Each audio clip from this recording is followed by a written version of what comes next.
Jadi harus diusut. Saya kira ini kesempatan bagus gitu untuk proses penegakan hukum atau equality before the law. Lalai yang menyebabkan kematian orang lain. Itu 359 KUHP. Tapi sebenarnya bisa juga itu kualifikasinya pembunuhan. Sengaja. Itu lebih ngeri itu. 338.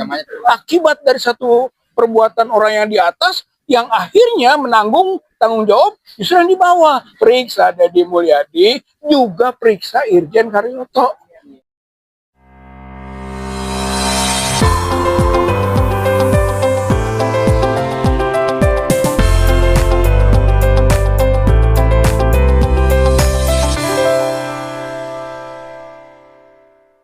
Assalamualaikum warahmatullahi wabarakatuh. Hari ini kita akan membahas tentang fenomena yang terjadi minggu kemarin, ya Bang ya. Untuk menjadi perhatian kita, dan Kak saya juga udah ngebaca tulisan dari Bang Riza Padilla tentang pesta pernikahan dari anaknya Demul, Deddy Mulyadi, ya, Gubernur ya Jawa Barat. Betul. Gubernur Jawa Barat anaknya menikah dengan Bupati Garut, betul? Iya. Bupati Garut ini adalah anak dari Kapolda Metro Jaya. Wih, ini bener-bener ini dinastinya keren banget gitu ya. Jadi apa namanya, bisa begitu ya Bang, pengen juga gitu ya. Tapi ada hal yang sangat menyedihkan dari sisa-sisa pesta pernikahan tersebut. Karena apa? Karena terjadi tragedi yang sangat menyedihkan. Dan ini sangat menyedihkan kenapa? Akhirnya kita sadari bahwa kemiskinan itu sangat nyata di Jawa Barat, betul ya? Betul. Kemarin korbannya tuh 3, Bang. Jadi ada anak kecil, umur berapa ya lupa, saya 8 tahun kah? Kemudian ada umur 60-an, dan satu lagi ada anggota polisi, betul ya? Jadi ini sangat miris. Hal tersebut terjadi di pesta pernikahan anak seorang gubernur yang katanya sangat merakyat, yang katanya sangat viral di mana-mana kontennya, sehingga kita muncul pertanyaan, ada apa dengan Demul, betul ya? Langsung saja saya akan minta pendapat yang di sebelah saya, Bang Juju Purwanto. Bang. Wah, duluan nih Bang. Bang Juju. Iya. Purwanto. Assalamualaikum warahmatullahi wabarakatuh. Waalaikumsalam.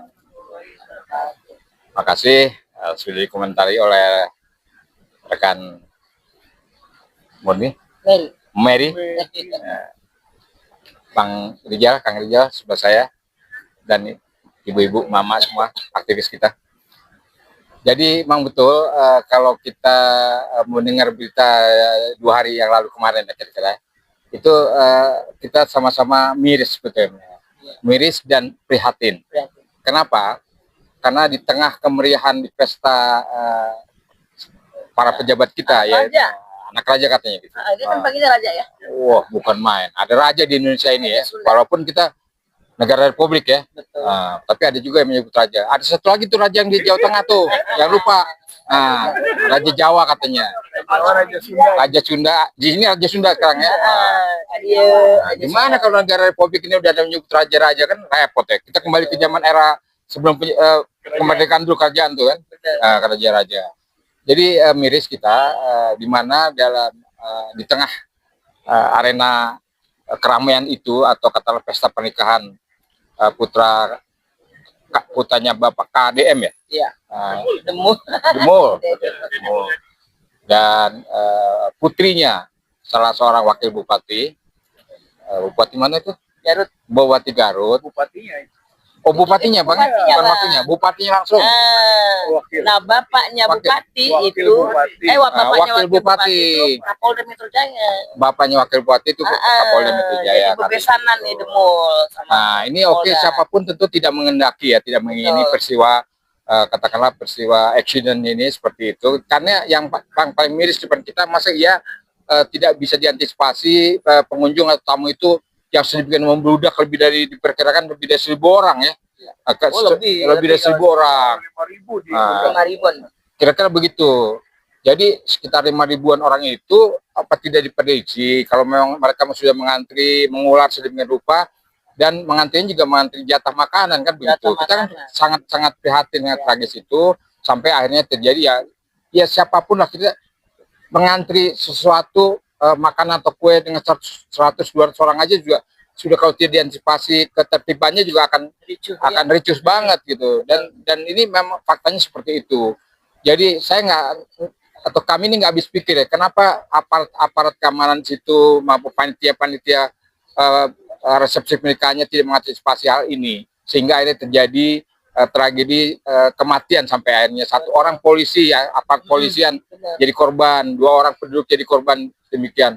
Nah, tentu ini menjadi evaluasi buat kita semua gitu ya, dan para pihak yang terkait gitu ya, baik tuan rumah begitu seperti itu. Tentu dalam ini kita berharap agar pihak aparat keamanan Bang, aparat kepolisian untuk mendeteksi dan memeriksa sampai peristiwa tragis ini terjadi. Ya, kita udah sering kali ya, kadang-kadang peristiwa seperti ini bukan sekali 2 kali. Orang selalu bilang mudah-mudahan ini nggak terjadi lagi, tidak terjadi lagi, ya, tapi terjadi lagi, terulang lagi. Jadi seperti itu. Jadi kalau saya tetap mengimbau bahwa nomor 1 adalah persoalan keamanan. Jadi dalam hal ini sekali lagi aparat kepolisian, keamanan atau pihak-pihak aparat Pemda terkait gitu seperti tidak ada koordinasi yang solid ya di antara mereka. Ini kan suatu hajat besar sebetulnya. Hajat seorang pejabat Pemda gitu, anak gubernur dan anak bupati mengadakan suatu resepsi pernikahan. Anak wakil bupati kan mengajukan hajatan cukup besar, yaitu pernikahan mereka, tapi tidak antisipasi dengan baik gitu, sehingga terjadi korban. Nah, kami berharap sekali lagi, harapan kami adalah betul-betul diperiksa atau diteliti ya, di sedemikian rupa, diusut tuntas ya, sampai tuntas kenapa dan bagaimana dan kenapa sampai terjadi peristiwa ini, agar tidak terulang lagi. Dan di kemudian hari selalu biasanya tidak terulang lagi. Ya, itu begitu. Nah, jadi begitu harapan kami, sehingga bisa didengarkan oleh aparat-aparat terkait. Terima kasih. Ya, Bang Rizal Fadila. Saya udah baca bahwa Bang Rizal Fadila judulnya itu langsung ya Bang. Judulnya itu langsung. Nah, Bang Rizal Fadila langsung menjelaskan itu isi atau makna dari tulisannya. Ini kan peristiwa tewasnya 3 orang dan luka-luka sampai 20 orang lebih. Ya, berarti ini peristiwa pidana ya. Ini kan peristiwa pidana. Jadi harus diusut jelas. Makanya kita tulis polisi periksa, termasuk memeriksa Deddy Mulyadi, ya kan, karena walaupun bagaimana ini hajat itu hajat anak gitu ya, Karlina, Maula itu kan 2 anak ini keluarga besar Deddy Mulyadi dan keluarga juga Irjen Karyoto kan, itu periksa semua itu, baik anaknya maupun orang tuanya itu. Termasuk kenapa kita menyorot juga Irjen Karyoto, karena biasanya kalau ada acara walimahan atau acara juga pernikahan itu domain dari perempuan itu yang ngurusnya ya, biasa begitu, laki-laki biasanya memberi support, bantu gitu kan. Nah, perempuan ini berarti putrinya Irjen Karyoto gitu ya. Jadi kenapa semualah kalau menurut saya mah gitu kan, 2 petinggi ini harus juga memberi contoh kepada publik, kepada masyarakat tentang kepatuhan hukum, ya, tidak melihat siapa dan jabatan apa. Saya kira ini kesempatan bagus gitu untuk proses penegakan hukum atau equality before the law-nya, gitu kan. Nah, mengenai kenapa kita sebut pidana, gitu kan, tentu terjadi tadi peristiwa sampai tewas. Itu 2 kemungkinan. Satu, lalai yang menyebabkan kematian orang lain. Itu 359 KUHP, gitu kan. Itu kemungkinan terbesar atau mungkin minimum lah. Itu adalah lalai menyebabkan kematian. Itu ya 359 KUHP. Tapi sebenarnya bisa juga itu kualifikasinya pembunuhan. Itu ya, sengaja. Lebih ngeri itu. 338. Namanya 338. Karena itu ada unsur sengaja.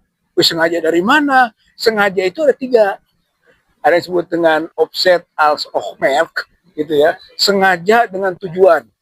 Gitu ya. Jadi kita memang tujuannya supaya begitu, itu namanya offset als oogmerk atau dolus als oogmerk, bolehlah. Yang kedua adalah disebut dengan offset zekerheid bewustzijn, ya gitu. Jadi sengaja dengan kepastian terjadinya kemungkinan itu. Dan yang ketiga disebut dolus eventualis, yaitu sengaja dengan sesuatu yang bisa dibaca kemungkinannya. Iya. Jadi kalau misalnya mengumpulkan orang ribuan, gitu kan, kemungkinan terjadinya desak-desakan, kemungkinan terjadinya ada yang luka, Terjadi ada bahaya. terjadi bahaya, itu namanya kemungkinan. Itu eventualis gitu. Jadi sesuatu yang mungkin. Itu maksudnya offset juga, sengaja juga, gitu. Jadi ada 3 jenis itu kesengajaan itu. Sengaja ditumbalkan. itu hukum spiritual. Ini hukum positif. Hukum formal, gitu kan. Jadi begitu gambarannya. Oleh karena itu sekarang usut terus, dan tidak mungkin itu dilakukan satu orang pelakunya, mesti ada penyertanya, gitu ya. Tinggal nanti kualifikasi tanggung jawabnya. Sehingga kenapa nanti bertingkat, mungkin ada pelaku, ada berapa orang yang membersamai, gitu ya, medadadernya atau medeplehernya, ada juga mungkin yang dunplehernya yang menyuruhnya, gitu ya, menyuruh mengadakan kegiatan itu, itu kan, itu juga harus minta pertanggungjawaban. Atau mungkin outlocker itu yang menghasut lah, gitu ya, tapi itu kecil, tapi minimal sampai dunpleher. Maksud saya dari yang punya agenda, gitu kan, kemudian siapa yang melakukan pengamanan dan dia bertanggung jawab, sampai kepada yang menyuruh melakukan kegiatan itu. Kenapa? Katanya pertama Deddy Mulyadi bilang tidak tahu agenda itu, tapi setelah dikejar dan ada jejak digitalnya, gitu kan, videonya ada, dia tahu. Bahkan dia diskusi dengan anaknya, ngundang warga, hayu makan sepuasnya, nonton sepuasnya, tertawa sepuasnya, tuh sampai ke situ. Berarti tahu. Hanya dia ngeles lagi. Itu kan malam katanya. Saya tidak tahu kok jadi siang. Kata siapa nggak tahu. Kenapa begini? Kalau nonton dan tertawa bisa malam, karena kesenian. Kalau makan ribuan orang nggak mungkin malam. Dan itu siang-siang kok. Akhirnya jadi siang. Siapa yang memindahkan ke siang kalau memang itu adalah malam? Tapi mungkin dari awal juga bukan malam, siang. Dan siapa yang bisa melawan Deddy Mulyadi? Bukan? Pasti semua juga kalaupun mau melakukan itu lapor dulu, minta persetujuan dulu, gitu. Sehingga otoritas pasti ada di Deddy Mulyadi. Bukannya orangnya welas asih, Bang. Ini korban dari kewelas asihan, salah kaprah. Apa betul itu adalah sukarela memberi makan? Jangan-jangan mau jadi konten lagi, kan? Karena biasanya begitu, dia tuh paling senang membuat sensasi, gitu kan? Nanti sepuasnya. Jadi jangan-jangan itu, makanya apa? Teliti, periksa, investigasi, semua yang terlibat. Saya kira ini adalah tuntutan hukum, gitu ya. Kita punya harapan kalau penegak hukumnya memang tegak dalam menegakkannya, insya Allah ada, gitu ya, akan ada bukti-bukti, itu kan, dari kerjanya. Tapi kalau hanya main-main formalitas, melihat jabatan-jabatan yang begitu tinggi dan bergengsi, mungkin saja diredam. Malah yang dikorbankan nanti yang di bawah. Ini berbahaya ini. Jangan sampai akibat dari satu perbuatan orang yang di atas, yang akhirnya menanggung tanggung jawab justru yang di bawah. Kasihan dikorbankan lagi yang di bawah. Gitu. Jadi kalau saya mah tetap saja periksa Deddy Mulyadi, juga periksa Irjen Karyoto. Gitu. Karena itu kan di pihak perempuan. Jadi bebesanan begini nggak boleh ada satupun yang dilewatkan. Jadi saya kira itu dari saya, ya harapannya mudah-mudahan memberi efek jerak.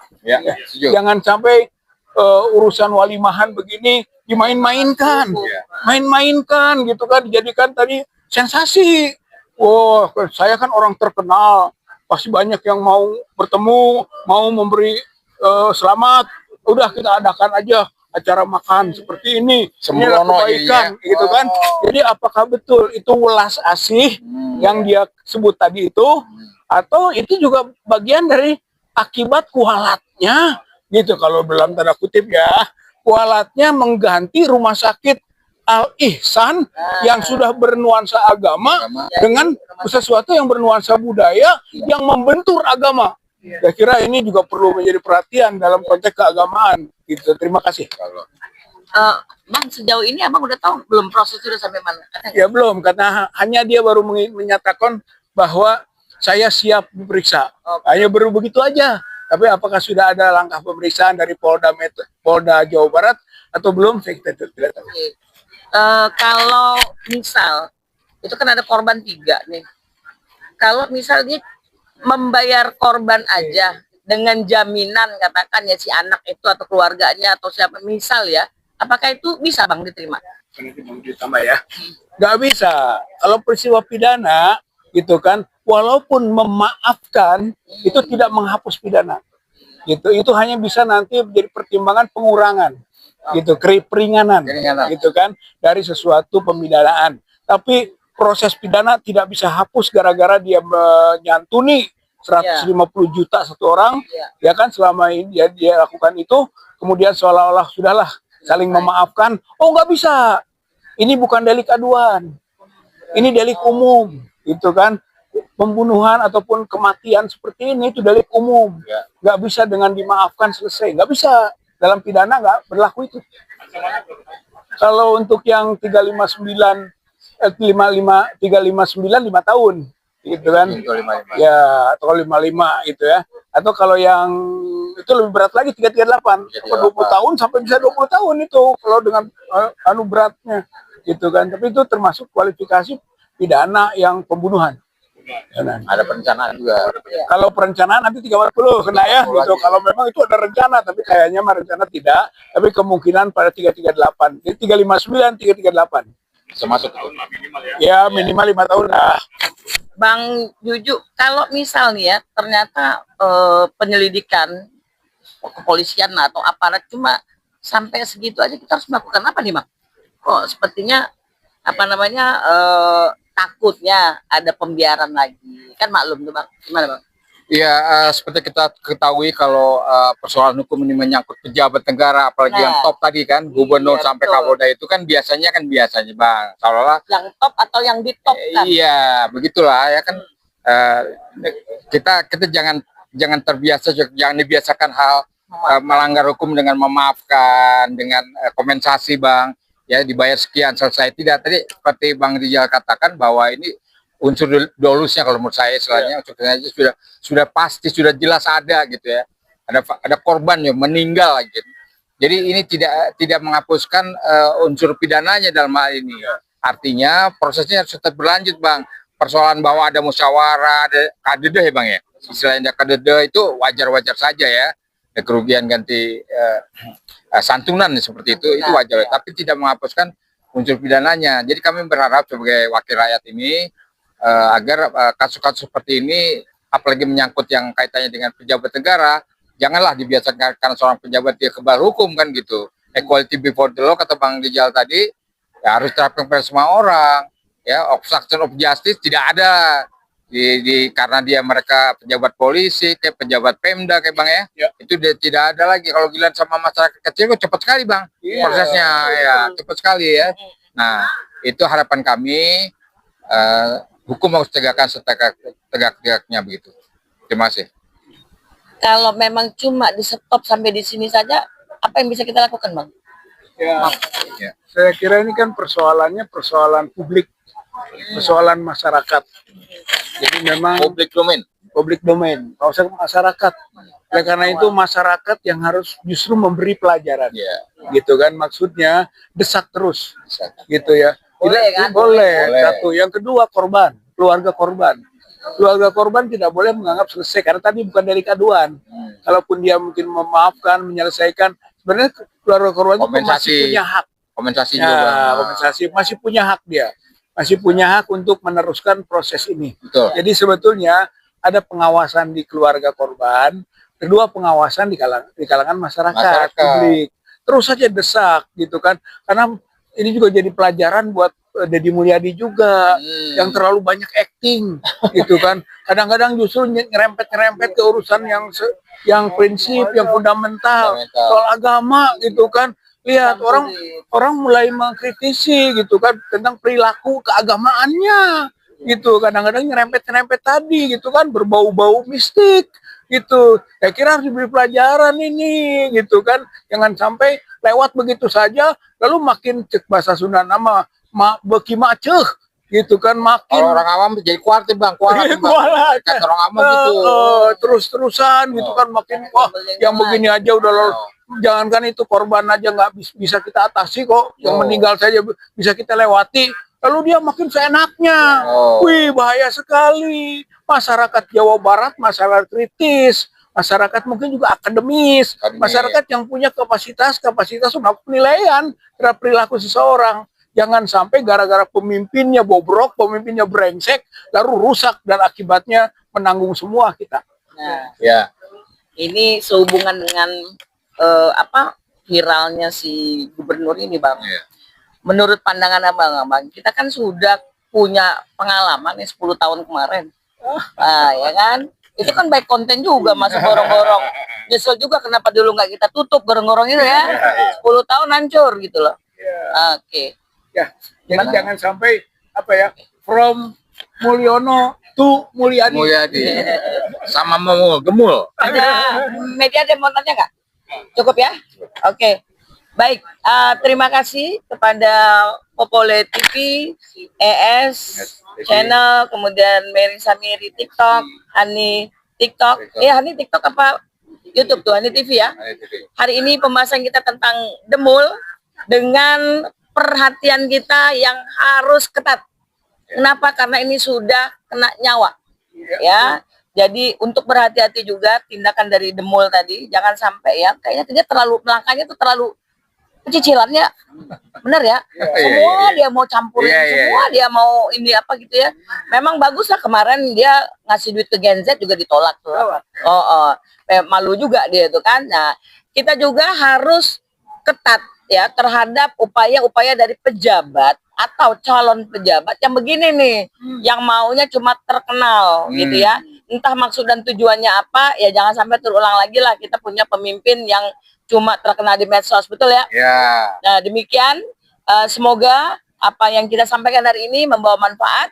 Amin. Ya, dan terutama kami mengucapkan belasungkawa untuk keluarga korban.